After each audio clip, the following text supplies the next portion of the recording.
तो मैंने आज ये तो देख लिया, अगर आपके पास पैसा हो तो आप एफआईआर भी बदल सकते हो, और इस चीज़ को प्रूव करूंगा। पर उससे पहले लड़ाई किस बारे में हुई, क्यों हुई, हम इस बारे में बात नहीं करेंगे। मैं सीधा पॉइंट पे बढ़ता हूँ। एलविश ने जो लोकेशन दी थी वो उसके घर की लोकेशन थी, या फिर किसी के तो घर की लोकेशन थी। और मेरा इंस्टिंक्ट बोला कि मुझे उसे अपने लोकेशन में बुलाना चाहिए, जो एक पब्लिक लोकेशन हो।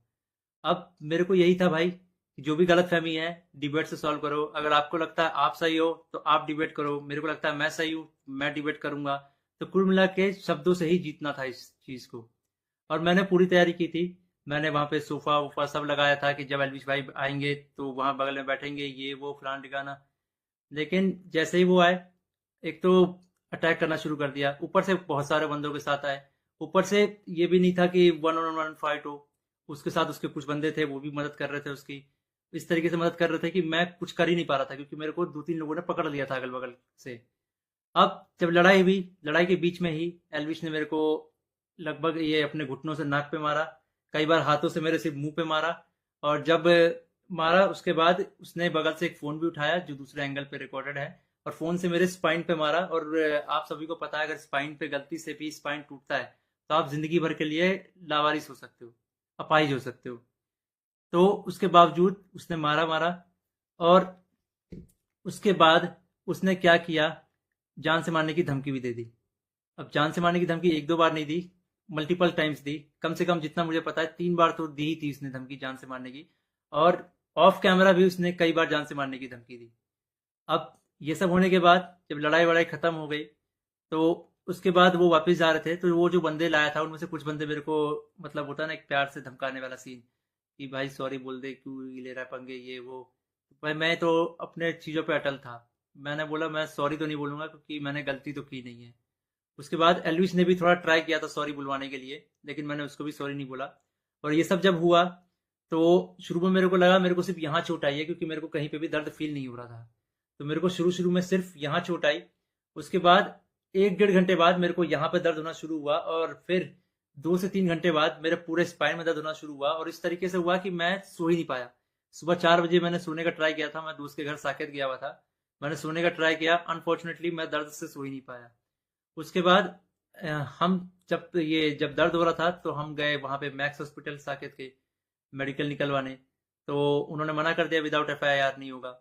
तो मेरा यही था, मेरा दिमाग शॉक में था, एफआईआर हमने की नहीं थी। फिर हमने डिसाइड किया कि दोपहर के 12 बजे के आसपास हम एफआईआर करेंगे लॉन्च, और उसके बाद मेडिकल करवा लेंगे पुलिस की मदद से ही।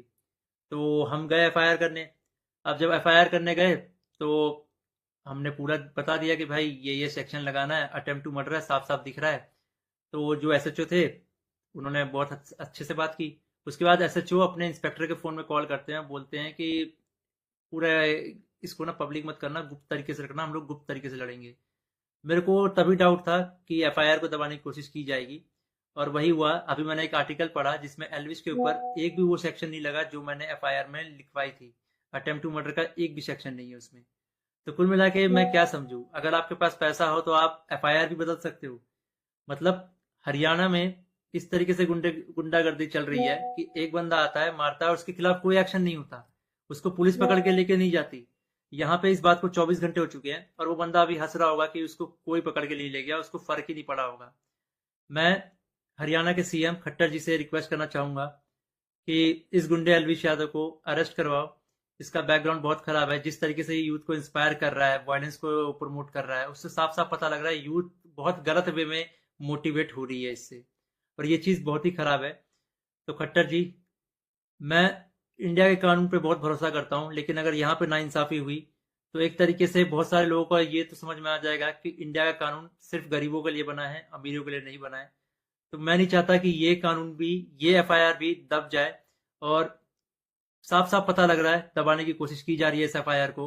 अगर ये एफआईआर दबता है तो ये इंडिया के कानून की हार है।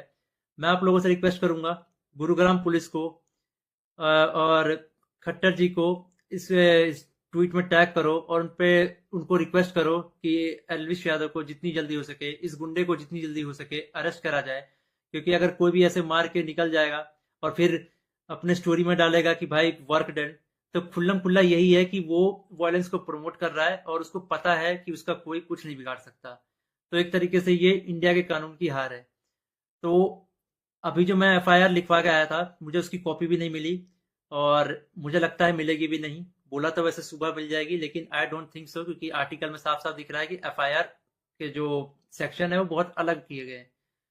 तो इंडिया के कानून का मजाक ना बने, तो आप लोगों से एक आखिरी बार रिक्वेस्ट है, सीएम खट्टर जी को गुरुग्राम पुलिस के ऊपर टैक्स अटैक किया जाए, ताकि ये मामले को वो लोग सीरियसली ले। इन द एंड, अगर इस बीच में मुझे कुछ भी होता है, मेरे पे कोई भी जानलेवा हमला होता है, इसका जिम्मेदार एलविश यादव होगा, या फिर उसके दोस्त होंगे, या फिर गुरुग्राम पुलिस होगी जिसने मेरे एफआईआर को पूरा का पूरा बदल दिया, और पता नहीं क्या एफआईआर लिख दिया। और ये ये इंडियन कानून की बेइज्जती है, ये तो मैंने देख लिया। कुछ नहीं भाई, अगर तुम्हारे पास पैसा हो तो कुछ भी कर सकते हो, ये तो मैंने देख लिया भाई।